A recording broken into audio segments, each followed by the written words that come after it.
తిరుమల లడ్డూ తయారీలో వాడిన నెయ్యిలో కల్తీ జరిగిందన్న ఆరోపణలను నిగ్గు తేల్చడానికి సిట్ రంగంలోకి దిగింది.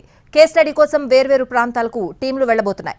దీనికి సంబంధించిన యాక్షన్ ప్లాన్ రెడీ చేస్తున్నారు. ఏఆర్ డైరీ కేంద్రంగా అన్ని కోణాల్లో దర్యాప్తు చేస్తామంటున్నారు. సిట్ బృందానికి ప్రభుత్వం అపరిమితమైన అధికారాలను సర్కార్ అప్పగించింది. వీలైనంత వేగంగా దర్యాప్తు జరుపుతామని సిట్ చీఫ్ అంటున్నారు. తిరుమల లడ్డూలో నెయ్యి కల్తీపై రెండో రోజు విచారణ స్పీడ్ అందుకుంది. తిరుపతి తూర్పు పోలీస్ స్టేషన్లో నమోదైన కేసు సిట్కు బదిలీ అయింది.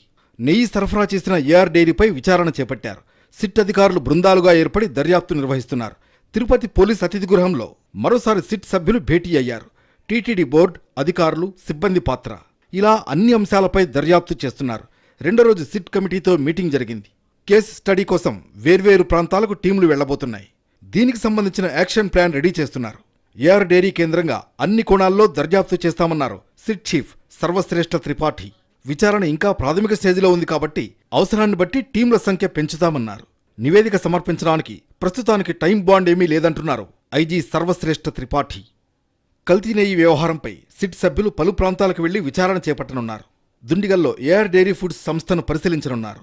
తమిళనాడుకు వెళ్లనున్నారు. తిరుమలలో లడ్డూ పోటు విక్రయ కేంద్రాలను మరో బృందం పరిశీలించనుంది. లడ్డూ తయారీ ముడిసరుకులపై ఆరా తీనున్నారు. తయారీలో పాల్గొంటున్న శ్రీ వైష్ణవులను ప్రశ్నించనున్నారు. టీటీడీ బోర్డుకు ఏఆర్ డైరీ మధ్య జరిగిన ఒప్పందాలపై ఆరా తీనున్నారు. టెండర్లు కట్టబెట్టడం కోసం ఏమైనా నిబంధనలు సవరించారా అన్న దానిపై కూడా ఆరా తీస్తారు. ఎప్పుడెప్పుడు ఎంత నెయ్యి ఎక్కడి నుంచి వచ్చింది, ఆ సంస్థల సామర్థ్యం, గత 5 ఏళ్లలో నెయ్యి నాణ్యతపై ల్యాబ్ నుంచి వచ్చిన రిపోర్టులు పరిశీలిస్తుంది. ఆదివారం నుంచి 3 రోజుల పాటు పూర్తి స్థాయిలో సిట్ దర్యాప్తు చేస్తుంది. సిట్ కార్యకలాపాలు నిర్వహించేందుకు అనుగుణంగా దేవస్థానానికి చెందిన శ్వేతభవనాన్ని కేటాయించారు. ఈ బృందానికి అపరిమితమైన అధికారాలను సర్కార్ అప్పగించింది. ప్రభుత్వ శాఖల నుంచి ఎటువంటి సమాచారం, సహకారం కోరినా వెంటనే అందించాలని ఉత్తర్వుల్లో స్పష్టం చేసింది.